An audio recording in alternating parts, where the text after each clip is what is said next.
Hola, soy el doctor Anselmo Flores Andrade y sean bienvenidos al programa Conversaciones con Perspectiva. El día de hoy intentaremos dilucidar la interrogante: ¿pueden sobrevivir nuestras democracias?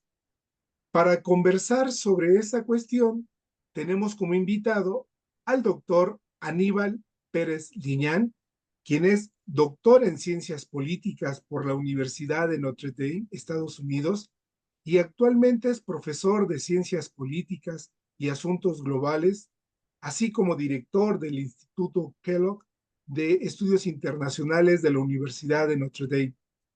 El doctor Pérez Liñán es autor de innumerables artículos académicos publicados en revistas de prestigio, así como ensayos en volúmenes colectivos. Es coautor del libro Democracias y Dictaduras en América Latina, Surgimiento, Supervivencia y Caída, esto en coautoría con Scott Mainwaring, y es autor del libro Juicio Político al Presidente y Nueva Inestabilidad Política en América Latina, ambos libros publicados por el Fondo de Cultura Económica, y en los cuales recomiendo ampliamente, pues en mi opinión son libros fundamentales porque nos proporcionan algunos o varios elementos muy valiosos para comprender la realidad del continente. Aníbal, gracias por haber aceptado estar con nosotros en esta emisión. Gracias, Anselmo. Es un placer acompañarlos hoy. Me alegra mucho que poder estar con ustedes. Gracias, el agradecido soy yo, o somos todos los que te vamos a escuchar. Como el tiempo pasa muy rápido por este tipo de emisión, voy a iniciar inmediatamente, Aníbal, eh, y quiero iniciar esta conversación con dos preguntas muy generales para posteriormente formularte algunas más específicas. La primera es la siguiente. Las sociedades actuales y sus sistemas políticos continúan padeciendo algunos problemas de larga data, como la corrupción, la pobreza, la desigualdad, y otros más recientes, como la insatisfacción con el modelo económico, los discursos polarizados y las crisis de representación. En estas condiciones, ¿pueden sobrevivir nuestras democracias? Aunque no sé si primero debamos esclarecer a qué tipo de democracia nos referimos. Te escuchamos, Aníbal. Gracias, Anselmo. Esa es una cuestión bien difícil, creo, de responder hoy en día, dada la situación de la democracia en el mundo. Em, a ver, le- como bien decías, parte de la pregunta es si pueden sobrevivir nuestras democracias, ¿no? Y entonces creo que vale la pena pensar en cuáles son nuestras democracias, qué significa pensar en nuestras democracias. Si pensamos en términos generales, nuestras democracias, quiero decir las democracias de nuestro momento histórico, son una forma de gobierno bastante rara en la historia humana, ¿no? Es una forma de gobierno, esa forma de gobierno que conocemos con partidos políticos, con elecciones libres y competitivas, con organismos electorales que protegen esas elecciones libres y competitivas, con medios de comunicación independientes que permiten un debate anterior a la elección, con cortes constitucionales que vigilan que las protecciones legales se apliquen de manera uniforme. Esa forma de gobierno que nosotros damos por sentado hoy en día y que identificamos con la democracia, en realidad se conformó como tal después de la Segunda Guerra Mundial, ¿no? Es una forma de gobierno que de algún modo tiene origen en la democracia griega y la República Romana, que surgió a fines del siglo XVIII, principios del siglo XIX, pero que realmente evolucionó hasta tomar esa forma que hoy día damos por sentada en el siglo XX y sobre todo después de la Segunda Guerra Mundial, y que se expandió al resto del mundo a fines del siglo XX. Entonces, parte de la sensación que tenemos nosotros hoy en día sobre la crisis de la democracia y el peligro de la democracia tiene que ver justamente con que ese momento de expansión de la democracia, de este modelo de democracia, que conocimos a fines del siglo XX y principios del siglo XXI, está llegando a su fin. Entonces, esto es lo que nos produce tanta angustia. A partir de esto, creo que además hay que aclarar que la democracia, nuestra democracia, si estamos pensando no solo en nuestro momento histórico, sino también en nuestra región, en América Latina, es además una democracia caracterizada por la característica del presidencialismo, ¿no? Las democracias latinoamericanas son históricamente democracias presidencialistas en las cuales los votantes y las votantes eligen por un lado al jefe de Estado, jefe de gobierno, que es una sola figura, el presidente o la presidenta, y eligen en otra elección paralela a los miembros del Congreso. Este no es el modelo en la democracia europea, en la cual eh, los votantes eligen a los miembros del Parlamento y el Parlamento nombra al primer ministro el monarca elige al primer ministro del partido mayoritario. Entonces hay una serie de modelos. El modelo histórico de democracia que conocemos es el modelo característico de nuestro momento histórico, pero dentro de ese modelo hay bastante diversidad y nosotros en América Latina experimentamos una forma particular de democracia.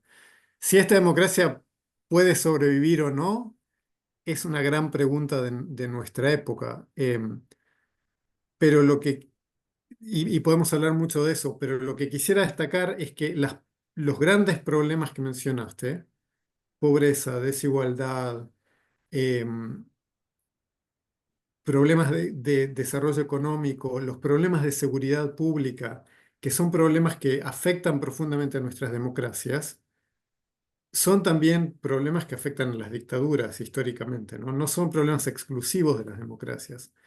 Son ciertamente problemas porque nosotros vivimos en democracias que se han expandido a partir de fines del siglo XX, pareciera que estos problemas de gobernanza afectan la legitimidad de nuestras democracias, pero no hay ninguna razón para pensar que las democracias son menos efectivas en manejar estos problemas que las dictaduras, ¿no? No tenemos ninguna evidencia de eso y creo, por lo tanto, que tenemos que ser muy cuidadosos de identificar estos problemas con la democracia como tal. Por supuesto, las democracias tienen que ser capaces de responder estos problemas, pero creo que quizás la debilidad que tienen las democracias es que conocemos estos problemas mejor que en las dictaduras, porque las dictaduras pueden ocultar estos problemas, pueden controlar los medios de comunicación, pueden suprimir el debate público, pueden ocultar la corrupción, mientras que en las democracias conocemos los problemas de seguridad, conocemos los problemas de corrupción, hay un debate mucho más abierto sobre lo que está pasando. Entonces, eso hace que la gente tenga más insatisfacción, pero también, creo yo, hace que estos problemas puedan resolverse mejor en el largo plazo. Mm, sí, totalmente de acuerdo. Y Aníbal, la segunda pregunta general, ¿el tipo de régimen político, presidencial o parlamentario, influye en las posibilidades de sobrevivencia de las democracias? Esta es una pregunta, creo, bien importante porque se ha debatido mucho esta pregunta desde fines de los años 80, justamente en el momento en que el mundo experimentó este crecimiento de la democracia, ¿no? En el momento en que se produjo lo que conocemos como la tercera ola de democratización, y entonces vimos la democratización de Europa del Sur, la democratización de América Latina en los años 80, después la democratización de Europa del Este. Todo este proceso de expansión de las democracias ocurrió en un mundo en el cual eh, la teoría constitucional y la ciencia política debatían si el presidencialismo o el parlamentarismo son mejores para la supervivencia de las democracias. Inicialmente creo que hubo una cierta intuición, un cierto consenso, sobre todo originado en el trabajo de Juan Linz, de que el parlamentarismo era mejor para proteger a la democracia. En parte, había muchas razones que Juan Linz articuló, pero creo que en su percepción original había un tema clave que hoy en día recuperamos mucho y que es claramente muy importante y que la literatura en su momento dejó un poco de lado, y era que el presidencialismo tiende a generar más polarización, ¿no? Porque el poder político se encarna en la figura de una persona, y entonces la identificación de los ciudadanos o las ciudadanas en favor o en contra de esa persona polariza muy rápidamente los debates públicos, ¿no? Pensemos en la política en México hoy en día, o en la política en Argentina, o en la política en Estados Unidos con Donald Trump. No es muy fácil que las sociedades se polaricen alrededor de la figura de un líder. Hay un libro fantástico de Orçun Selçuk, en donde él dice la polarización que experimentan sociedades como las sociedades que él estudia, como Turquía, como Ecuador o como Venezuela, son formas de polarización que ocurren en función de los líderes, alrededor de los líderes. No es polarización ideológica, no es polarización alrededor de las ideas partidarias, es polarización afectiva de los votantes en función de los líderes. Y creo que esto es clave. Entonces, Linz fue capaz de ver eso, y en parte por ese motivo y por otros pensó que los presidencialismos eran más frágiles. Ahora, parte de la discusión académica que ocurrió en los siguientes 20 años fue destacar que en realidad los presidencialismos son muy diversos, ¿no? Claramente hay presidencialismos que han sobrevivido, democracias presidenciales que han sobrevivido por siglos, como Estados Unidos. Hay democracias presidenciales en América Latina que han sido muy frágiles. Y entonces la pregunta comenzó a ser: ¿qué tipo de presidencialismo funciona mejor? Em, y quizás qué tipo de parlamentarismo funciona mejor. Lo que hemos visto en años recientes es que las democracias en el siglo XXI no mueren tanto a través de golpes de Estado, sino a través de estos procesos de erosión democrática que ocurren porque los líderes electos desmantelan la democracia desde adentro, ¿no? Lo que conocemos como el proceso de erosión democrática. Entonces, no es que la democracia muere desde afuera, sino que muere desde adentro, con líderes que son líderes que ganan elecciones de manera competitiva, son enormemente populares, como fue Hugo Chávez o como es Erdogan en Turquía, y entonces usan esa legitimidad democrática para desmantelar las instituciones políticas desde adentro. Hemos visto que esto ocurre en sistemas parlamentarios como Hungría y en sistemas presidenciales como Venezuela. Entonces, esto claramente no es un problema único del presidencialismo. Ahora, quizás, y creo que aquí hay una investigación que queda pendiente, quizás puede ocurrir que en algunos sistemas parlamentarios donde los partidos no logran capturar mayorías y tienen que formar coaliciones, sea más fácil para los miembros de la coalición regular esta erosión democrática que los líderes intentan realizar. Entonces, por ejemplo, hemos visto que ahora eh, eh, Narendra Modi en India, ¿verdad? Que tenía mucho poder y que estaba erosionando la democracia india, su partido ganó la última elección, pero no ganó una mayoría en el Parlamento, y por lo tanto ahora tiene que formar coaliciones. Hay una gran expectativa de que quizás los miembros de su coalición ahora moderen un poco el proceso de erosión democrática. Entonces, quizás el parlamentarismo tenga esta ventaja frente al presidencialismo, pero no es del todo claro que eso sea una característica única del parlamentarismo, ¿no? También conocemos sistemas presidenciales como Brasil, en el cual las coaliciones también son necesarias para gobernar. Entonces, pareciera que la cuestión no es simplemente la característica del- de la forma de gobierno como tal, sino quizás la forma del sistema de partidos también. Sí, muy cierto, Aníbal. No hay evidencia empírica que sustente una u otra preferencia. Hay una combinación, wow, enorme.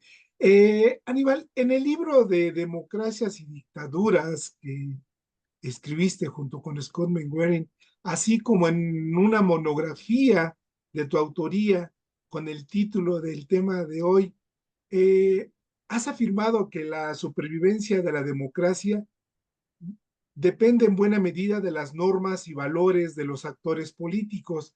Para el público que nos va a ver y escuchar, ¿podrías abundar en ello? Sí, por supuesto.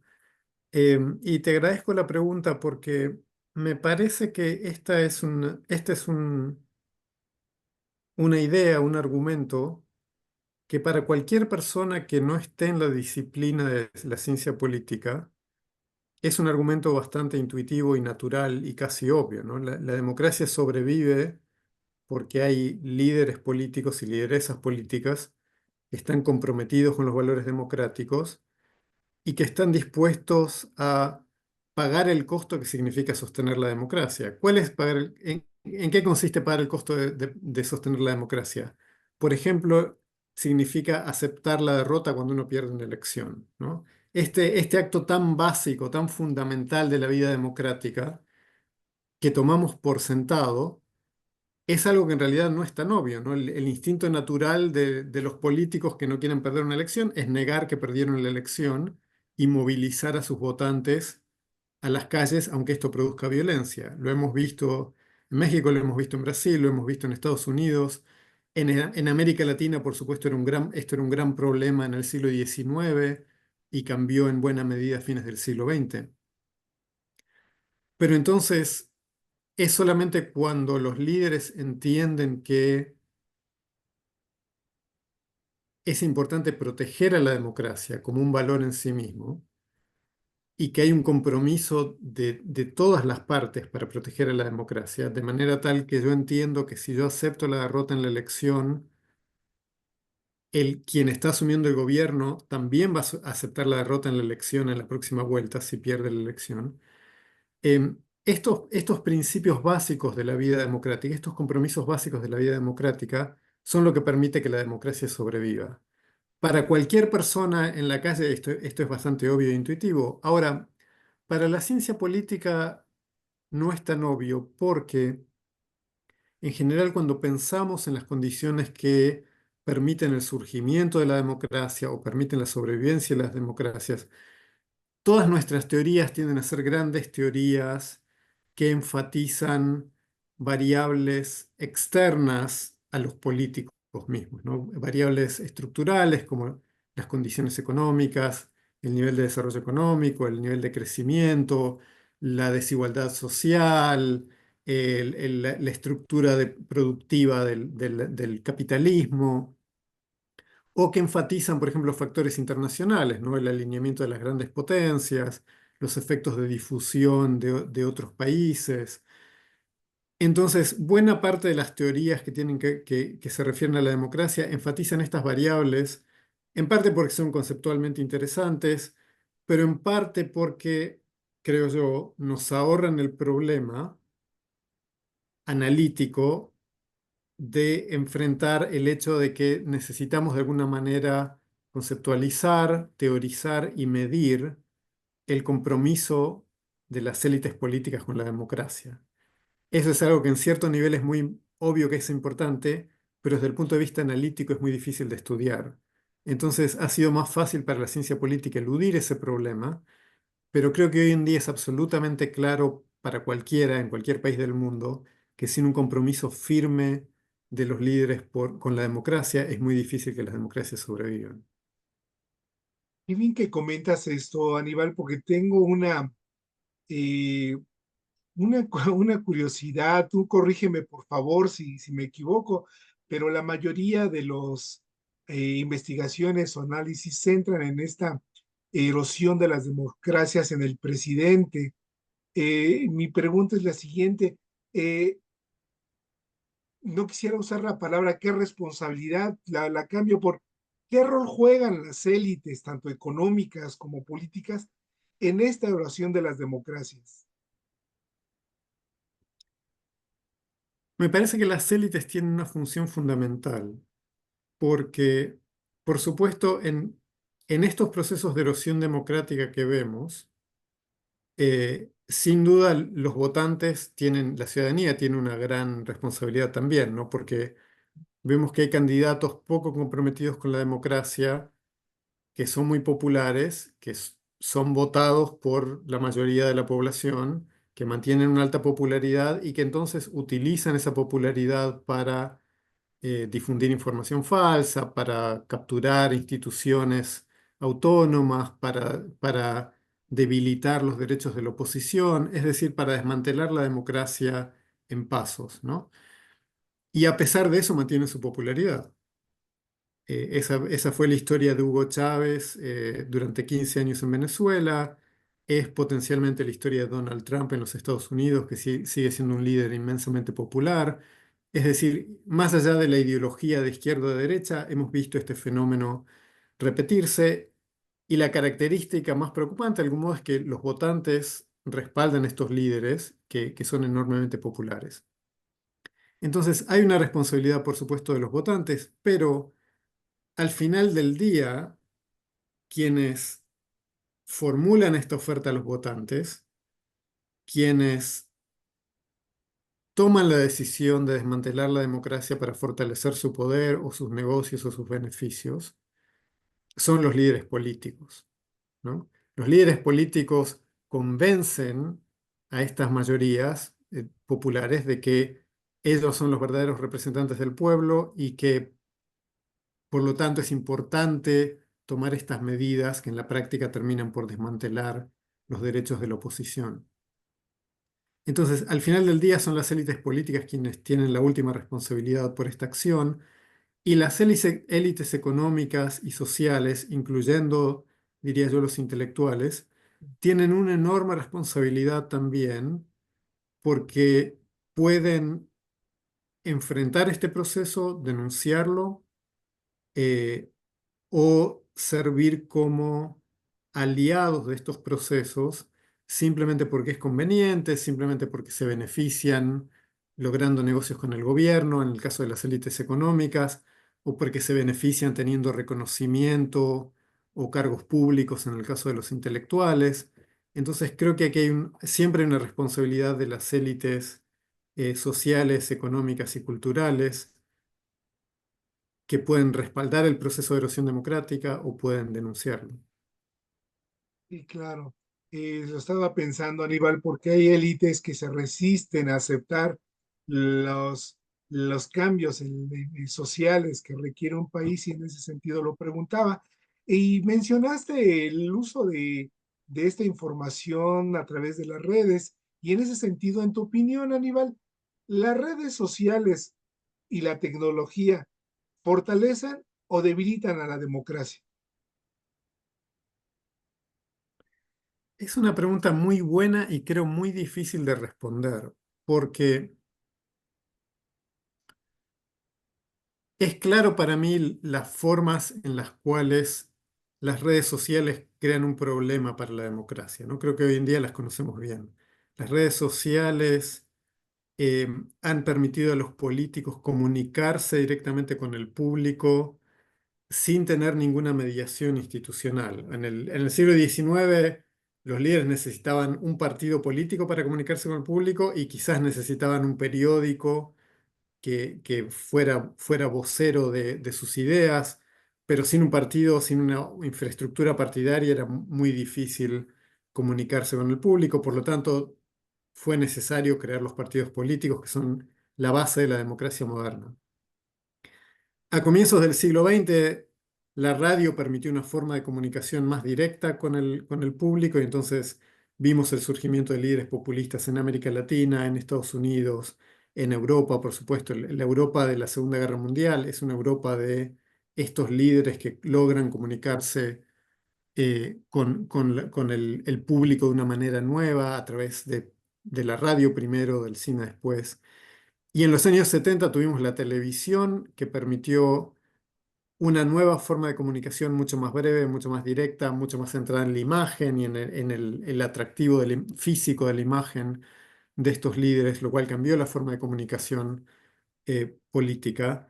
Todos estos cambios afectaron la forma en que la comunicación tuvo lugar, pero en buena medida todavía fueron moderados por los partidos políticos que controlaban las candidaturas y fueron moderados crecientemente por una profesión periodística que tenía estándares cada vez más sistemáticos y más organizados y más profesionales sobre cómo identificar la verdad, qué es lo que había que reportar, cómo reportar las noticias, etcétera, ¿no?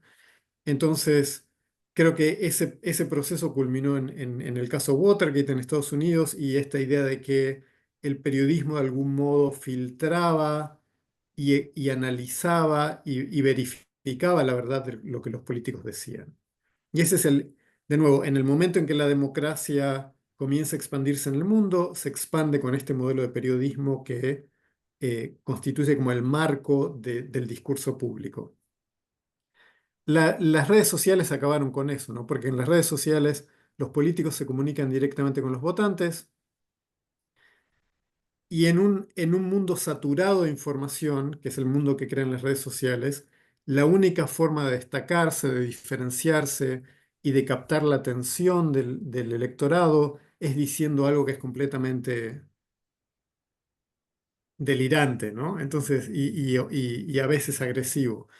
Entonces, los políticos que consiguen diferenciarse, que consiguen atraer la atención, son políticos que dicen cosas extremas y que por lo tanto o bien generan la reacción instintiva de enojo de parte de la población, que se conecta con ese mensaje porque están enojados, o bien generan la reacción instintiva de otra parte de la población que dice, ah, eso es lo que yo siempre pensaba, pero nunca me animaba a decir porque esto no se puede decir.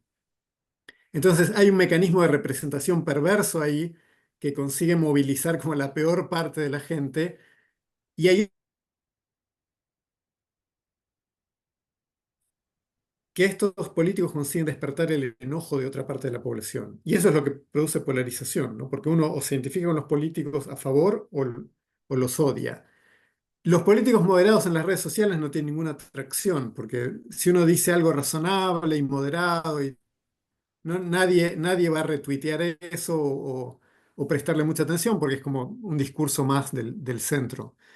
Entonces las redes sociales producen esta dinámica polarizante y además con el agravante de que las personas que están en esos campos tan polarizados se autoseleccionan para seguir recibiendo más información de la misma cosa y los algoritmos alimentan cada vez más esos discursos extremos, porque la gente sigue, en la medida en que le da clic a algo, el algoritmo le,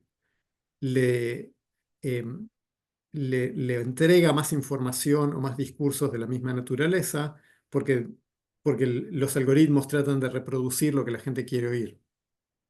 Entonces, esto ha llevado a estas sociedades que viven en mundos paralelos, en realidades paralelas, que están totalmente polarizadas, que a veces realmente viven en realidades paralelas en el sentido de que no tienen los mismos datos, no tienen la misma información, no ven el mundo de la misma manera, es como si no pudieran comunicarse porque no tienen la misma percepción de la realidad. Y esto realmente es peligroso porque cuando tenemos sectores sociales que no viven en la misma realidad, la única forma de comunicarse es a través de la violencia, ¿no? No tienen forma de entablar un diálogo productivo. Entonces, en este sentido, las redes sociales son un gran peligro para la democracia. Ahora, lo que me despierta dudas, y este es el lado más optimista, es que al mismo tiempo hay muchas cosas que las redes sociales están haciendo por la democracia que posiblemente damos por sentadas hoy en día, ¿no?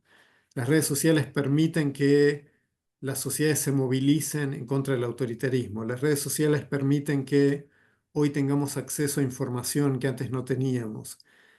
Creo que las redes sociales están haciendo buena parte del trabajo de la democracia de una manera que hoy en día ya damos por sentada y que solo tendemos a ver los aspectos negativos de las redes sociales.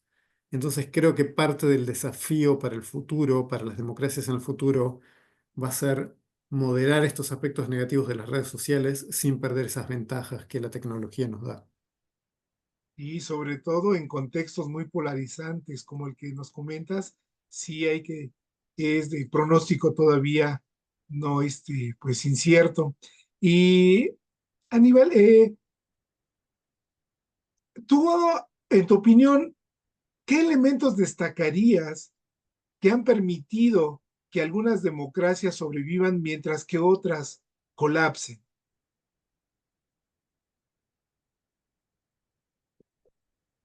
Bueno, creo que en ese libro que escribimos con Scott Mainwaring y que mencionaste, y te agradezco la referencia al libro, lo que encontramos justamente es que cuando uno mira la historia de la democracia en América Latina, de la democracia y de la dictadura en América Latina, comenzando desde comienzos del siglo XX hasta 2010, que es el último año que cubrimos en ese libro, nosotros hacemos un análisis de 20 países en América Latina y lo que encontramos de manera consistente es que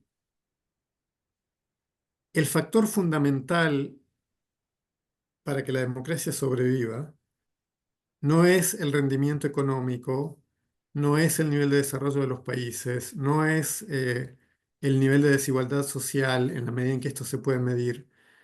El factor fundamental que ha permitido que las democracias emerjan primero y sobrevivan después es justamente el compromiso de las élites políticas con los principios democráticos, ¿no? Lo que hablábamos antes. Y esto incluye tanto a los gobiernos, que es de los cuales hemos hablado, pero también incluye a la oposición. Es clave que la oposición también esté comprometida con la democracia porque eh, la oposición puede intentar competir por el poder de manera pacífica, democrática o de manera violenta y radicalizada. Entonces, este compromiso normativo de las élites políticas con la democracia es siempre el factor clave que históricamente ha permitido que la democracia emerja primero y sobreviva, sobre todo sobreviva después. Ahora, lamentablemente, lo que hemos visto en años recientes es que este compromiso con la democracia, que era relativamente fuerte a fines del siglo XX, porque las sociedades latinoamericanas tenían una memoria clara de las dictaduras de mediados del siglo XX, este compromiso con la democracia se está erosionando en nuestras élites, no solo en América Latina, sino en el resto del mundo también.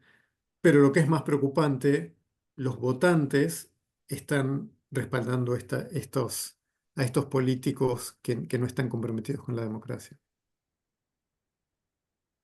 Aníbal, en ese sentido de lo que estás comentando, podríamos también trasladar ese compromiso hacia los ciudadanos, específicamente a un ciudadano democrático o a una ciudadanía, dado que esto último hace referencia más a electores. Esto es así, es decir, también una democracia aumenta sus posibilidades de supervivencia en la medida de que aumente el grado de ciudadanía en donde se inserta esa democracia. Sí, sin duda. Volviendo a nuestra conversación anterior, yo ubico el nivel de responsabilidad primario en las élites políticas porque son quienes tienen poder, ¿no? Son quienes tienen el poder para socavar la democracia y por lo tanto tienen la principal responsabilidad de tomar estas decisiones.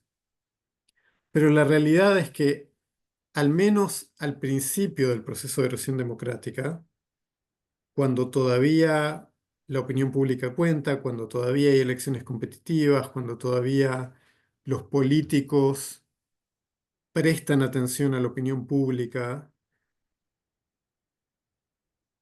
la ciudadanía tiene una responsabilidad fundamental, porque si la ciudadanía castiga las actitudes antidemocráticas de los políticos, entonces incluso los políticos que son antidemocráticos van a adoptar posturas democráticas porque no quieren perder elecciones, ¿no? Y no quieren perder su popularidad. Entonces la ciudadanía tiene la capacidad de contener a estos políticos antidemocráticos y castigarlos en las urnas cuando ven que avanzan en contra de los principios constitucionales de la democracia. Lo que ocurre, creo, de nuevo volviendo al tema de las redes sociales y la polarización, es que hoy en día muchas veces preferimos al político que es de nuestro bando y que nos promete que va a castigar a la oposición porque la oposición es corrupta y siempre es la oposición que es antidemocrática y son oligarcas o lo que sea. Siempre preferimos al político de nuestro bando, aunque tenga actitudes antidemocráticas, en lugar de defender a la oposición, aunque sean nuestros adversarios.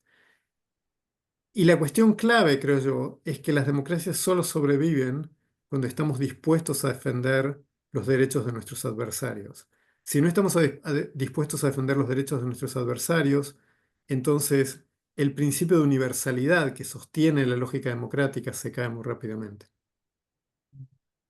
Para llegar a eso tendríamos que educar muy bien a nuestros ciudadanos en los principios democráticos y en el juego democrático, seguramente, Aníbal. Sí, sin duda. Y creo que es responsabilidad de, por supuesto, de la élite política, pero también es responsabilidad nuestra desde las universidades, desde los medios de comunicación, desde la prensa, y por eso creo que eh, programas como este son tan importantes. Gracias, Aníbal. Y hacen falta muchas voces que nos recuerden la importancia de ceñirse al juego democrático. Y, Aníbal, antes de formularte la última pregunta, quiero preguntarte, en tu opinión, desde una perspectiva institucional, ¿qué reformas a las instituciones de la democracia pueden aumentar su capacidad de sobrevivencia? Bueno, esto por supuesto depende de cada país, ¿no? Porque cada país tiene un punto de partida diferente y tiene problemas institucionales que son muy propios. Pero si tuviera que pensar en principios generales, pensaría en primer lugar, reformas institucionales que tienden a dispersar el poder en lugar de concentrarlo. Entonces, por ejemplo, las reformas que garantizan la proporcionalidad electoral son siempre importantes porque permiten que emerjan múltiples partidos que representan a diferentes sectores, algunos más de izquierda, algunos más de derecha, algunos más centristas, algunos más extremos, pero al garantizar la proporcionalidad, también previenen que ningún partido capture una mayoría que no le pertenece, pero que puede utilizar después, si tiene esa mayoría, para desmantelar las instituciones democráticas. El caso de Hungría creo que es un ejemplo muy claro en este sentido, ¿no? En Hungría, el partido de Víctor Orbán no tenía una supermayoría de los votos cuando ganó la elección en 2010, pero por un diseño del sistema electoral capturó una supermayoría en el Parlamento y entonces pudo utilizar esa supermayoría para introducir reformas constitucionales que desmantelaron a la Corte Suprema, al Tribunal Constitucional, que cambiaron normas de la administración pública, que cambiaron condiciones del funcionamiento de la burocracia. Entonces, esa supermayoría legislativa, que fue un artificio del sistema electoral que nadie esperaba, permitió que el partido de Orbán tuviera el poder institucional para desmantelar la democracia desde adentro. Un ejemplo similar ocurre en Estados Unidos, donde el colegio electoral, ningún país utiliza hoy en día, pero que Estados Unidos continúa utilizando para elegir al presidente, genera grandes distorsiones en el voto popular porque en cada estado, o en 48 de los 50 estados, funciona un sistema mayoritario por el cual el candidato que gana la votación en el estado, aunque sea por un voto, se lleva a todos los electores de ese estado. Entonces, eso distorsiona el resultado electoral en cada estado, de manera que genera mayorías artificiales en favor de un candidato u otro en cada uno de estos estados. Y estas mayorías artificiales siempre tienden a concentrar el poder, y cuando hay concentración de poder es más fácil desmantelar la democracia desde adentro. Y totalmente de acuerdo, Aníbal. Estas supermayorías producen cacofonías que inhiben o eliminan la pluralidad y deliberación pública, que es pues un sinónimo o salud democrática. Finalmente, Aníbal, en un mundo globalizado e interconectado, en tu opinión, y voy a utilizar el término que tú utilizas en tu memoria con el mismo título, ¿cuál es el rol del vecindario en la supervivencia de la democracia? Em, Creo que esto es muy importante, el rol del vecindario, si pensamos el vecindario como los países vecinos, ¿no? El vecindario regional es históricamente importante porque los líderes políticos aprenden de lo que está ocurriendo en su espacio regional, ¿verdad? Por supuesto, con diferencias. Los grandes países como Brasil o como Estados Unidos miran menos lo que está pasando en su espacio regional que los países más pequeños, ¿no? Estados Unidos posiblemente está menos influenciado por lo que ocurre en Canadá que la manera en que Argentina puede estar influenciada por lo que ocurre en Brasil. Pero en cualquier caso, me parece que estas tendencias regionales son importantes porque los políticos leen de algún modo el signo de los tiempos y dicen, los votantes están yendo en esta dirección, la forma de ganar popularidad hoy en día es adoptar esta estrategia. Y entonces vemos que estos fenómenos tienden a reproducirse, ¿no? En algunos momentos vemos una ola de países autoritarios que se mueven a la democracia. En otro momento vemos una ola de democracias como ahora que empiezan a erosionarse en una dirección más autoritaria.